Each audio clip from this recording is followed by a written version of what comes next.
ये एक मकान बन रहा है और इस मकान में कुछ गलतियां भी की गई हैं और कुछ बहुत अच्छा वर्क किया गया है। मैं अभी दिखाऊंगा कि मकान का जब भी आप फाउंडेशन बनवाएं तो उसमें जो पिलर है ना वो कैसे बनवाना चाहिए। इसमें पिलर देखिएगा, उधर आप अगर देख रहे होंगे उस वाली वॉल पर, तो जो पिलर बना है वो साइड में वॉल बनी है। उसके बाद यहाँ पर ईंटें लगाकर, जैसे कि ये देखिए ये पिलर भरा जा रहा है, इसमें ईंट लगी है आसपास, और इसके बाद यहाँ पर जो आपका कंक्रीट है वो फिल किया गया है।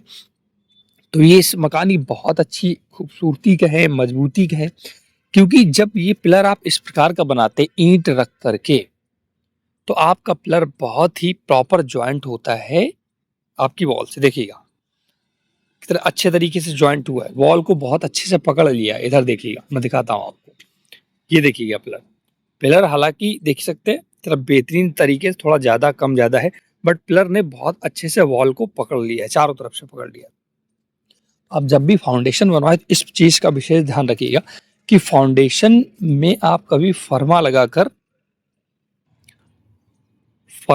करके आप पिलर नीचे ना भरें। ऊपर फर्मा लगा सकते हैं, पर नीचे फाउंडेशन तक देखिएगा, ये फाउंडेशन तक ही वॉल बनाई गई है और कहीं पर भी फर्मा नहीं लगा है, मतलब कि वॉल पहले से क्रिएट कर दी गई है और इसके बाद ये फाउंडेशन भरा गया है। तो ये पिलर और वॉल दोनों बहुत ही प्रॉपर तरीके से जॉइंट कर लिया है। समझ रहे होंगे ना मैं क्या कहना चाहता हूँ, ये देखिएगा, है ना। तो आप फाउंडेशन के पिलर नीचे ऐसे ही भरें, फर्मा बिल्कुल ना लगाएं, जिससे ये बहुत ही प्रॉपर तरीके से आपकी वॉल को, नीचे वाले फाउंडेशन को पिलर पकड़ ले और किसी भी प्रकार का वॉल में क्रैक ना आए। तो अगर आप इस केस में नीचे सपोज दैट फर्मा लगाकर, जो लगते हैं लोहे के या स्टील के, आपने देखे होंगे टीन के, उससे अगर भरते हैं ना तो उसमें बिल्कुल प्लेन निकलता है पिलर, और उस कंडीशन में जब प्लेन निकलता है तो आपका वॉल और फर्मा एक दूसरे को सही से नहीं पकड़ पाता। बट इसमें देखिए कितने अच्छे से जॉइंट हुआ है वॉल और पिलर। अब इसके ऊपर अभी इन्हें बीम डालना है ना। देखिए इसी वजह से यहाँ पर जगह छोड़ दी है। अब इस वॉल के नीचे चारों तरफ इस पे ऊपर एक बीम डाला जाएगा, जिससे आपके पिलर और वॉल और भी प्रॉपर मजबूत हो जाएंगे। उसके ऊपर मेन आपका मकान बनेगा, क्योंकि इनको हाइट, जमीन की इतने हाइट से घर बनवाना था तो इतने तक उन्होंने 9 इंच चारों तरफ चलवाया। ये भी ध्यान रखना है कि अगर आप जहाँ भी घर बनवा रहे तो नीचे फाउंडेशन तक 9 इंच का ही वॉल चलवाएं, जिससे आप जब इसमें मिट्टी भराई होगी तो इसमें कोई दिक्कत नहीं होगी। इसका विशेष ध्यान रखिएगा। तो आप जब भी फॉर्मेशन वगैरह बनाएं, इन चीज़ों का ध्यान रखें।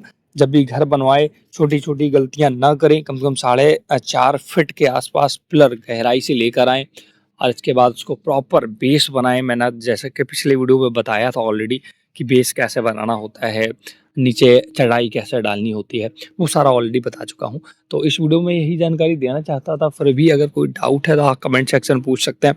मैं एक नज़र इसमें आपका टैंक भी दिखा देता हूँ, जो आपका लेटरिन का टैंक बनेगा। ये देखिएगा अंदर कितना बेहतरीन तरीके से प्लास्टर किया गया है और इसमें पानी भी भरा हुआ है। देखिएगा कितना साफ सुथरा पानी भरा है, कितना बेहतरीन लग रहा है ना। तो ऐसा ही टैंक में प्लास्टर करवाएं और थोड़ा प्लास्टर का जो थिकनेस है वो ठीक ठाक रखें। इसके बाद ऊपर चिकना जरूर करवाएं मिस्त्री से। देखिए इसमें पानी भरा है, देख रहे हैं कितना शानदार पानी दिख रहा है, दिख रहा है ना। बिल्कुल क्लीन पानी है, बिल्कुल क्लीन पीने लायक।